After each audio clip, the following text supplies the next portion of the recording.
आजादी का अमृत महोत्सव हर पल देश की आजादी के लिए जीने वाले, आजादी के लिए अपना सब कुछ न्यौछावर करने वाले अनगिनत वीर वीरांगनाओं को नमन करने का उत्सव है। भारत ने सदियों तक मातृभूमि, संस्कृति और आजादी के लिए लंबा संघर्ष किया। भारत के हर कोने में संघर्ष के अनगिनत पुरोधाओं ने आजादी की अलग जगाई। ऐसे सभी पुरोधाओं को, जिनका नाम भी शायद इतिहास की तारीख में शामिल नहीं हो पाया, कृतज्ञ देश अमृत महोत्सव में स्मरण कर रहा है।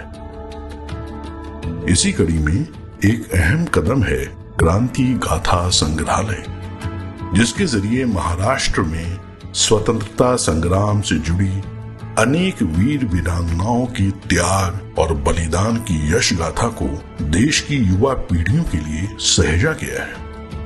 क्रांति गाथा संग्रहालय महाराष्ट्र राजभवन में स्थित एक ब्रिटिश कालीन भूमिगत बंकर का जीर्णोद्धार करके बनाया गया है।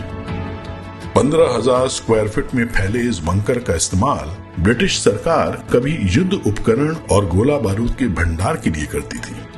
2016 में एक अन्वेषण में इस बंकर का पता चला, जिसे आज एक अनूठे संग्रहालय का रूप दिया गया है।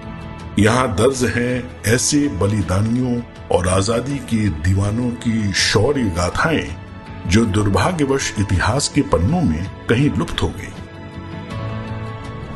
मराठा साम्राज्य की स्थापना करके हिंदवी स्वराज का नारा देने वाले छत्रपति शिवाजी महाराज क्रांतिकारियों के लिए प्रेरणा स्रोत हैं।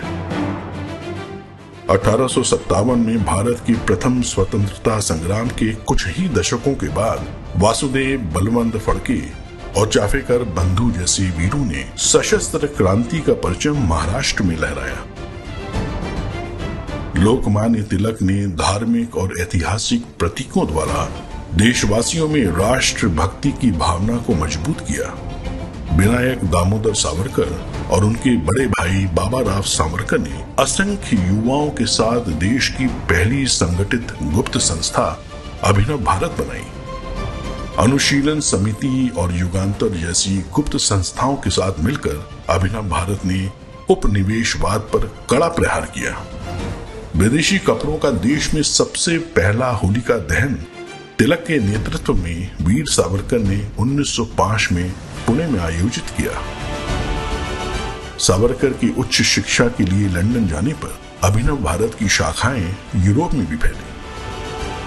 मुंबई की मैडम भिगाजी कामा ने 1907 में जर्मनी की अंतरराष्ट्रीय सोशलिस्ट कॉन्फ्रेंस में भारत का ध्वज लहराया। श्यामजी कृष्ण वर्मा, वीरेंद्र नाथ चट्टोपाध्याय, BVS अय्यर, लाला हरदयाल जैसे अनेक वीरों के साथ मिलकर सावरकर ने सशस्त्र क्रांति का विस्तार किया। मदन लाल ढींगरा और अनंत लक्ष्मण कान्हेरे जैसे युवाओं ने प्रमुख अंग्रेज अधिकारियों की हत्याएं की। बौखलाकर दमनकारी शासन ने अभिनव भारत पर अपना शिकंजा कसा।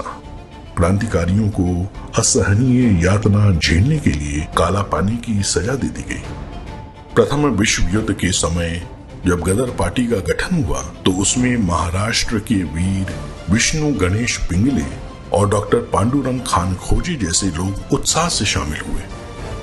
1930 के दशक में भगत सिंह और उनकी संस्था के साथ जुड़कर शिवराम राजगुरु और विश्वनाथ वैशंपायन ने साहस के नए अध्याय लिखे।